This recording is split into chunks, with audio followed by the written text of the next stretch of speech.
abandi baturutse mu Rwanda n'abatutsi bavuye mu Rwanda. Ibyo byose aravuga ati uyu munsi nta muntu utabizi, duhereye kuri guverinoma ya Kongo irabyirengagiza, nta muntu utabizi kuri iyo community international, kuri ayo mahanga uyu munsi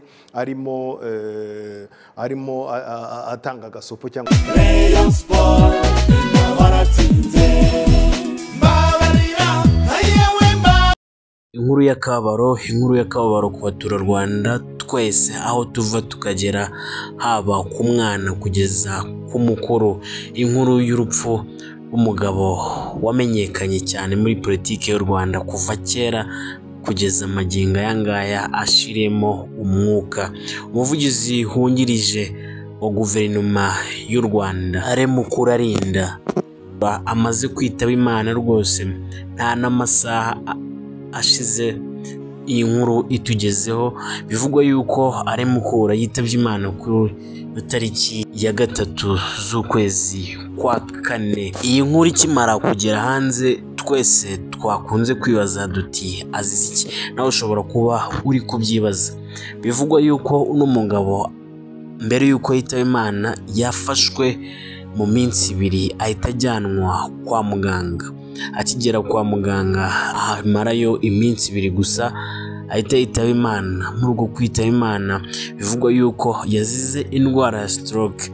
Iyi ni indwara muzi ikunda kwibasira abantu muri kino gihe. Uyu mugabo benshi baramuzi cyane, n'utamuzi ntiyabura aho yaba yarahuriye nawe mu bice bitandukanye, bibe bya siporo, bibe iby'umuziki, ndetse ikintu cyamugaragayeho n'umugabo n'ukuntu atigeze mu buzima bwe ajya indimi. Umuvugizi wa leta wungirije koko ntiyarakwiye kujya indimi mu byo yatangazaga byose, ariko we rwose yagiraga ibiganiro byiza, yaratebyaga kandi agasabana.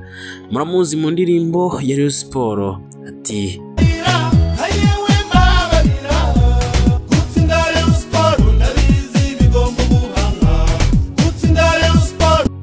gutsinda Rayon Sport bisaba ubuhanga.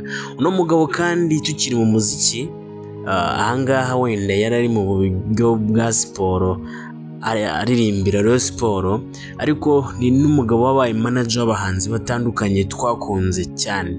Yabaye manager w'Igisupusupu Nsengiyumva muramuzi, waririmbye indirimbo y'Igisupusupu, ndetse kandi yabaye na manager w'umuhanzi kazi ufite ijwi ryiza rwose Clarisse Karasira, nawe yamubereye manager. Uyu mugabo reka dukomeze tuvuge ngo Imana imuhe iruhuko ridashira.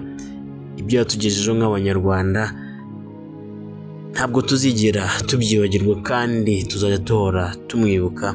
Ni ku mutima rwose. Imana imutuze aheza. Njyewe waguteguriye kino kiganiro nkanakikugezaho ndi Kwizera.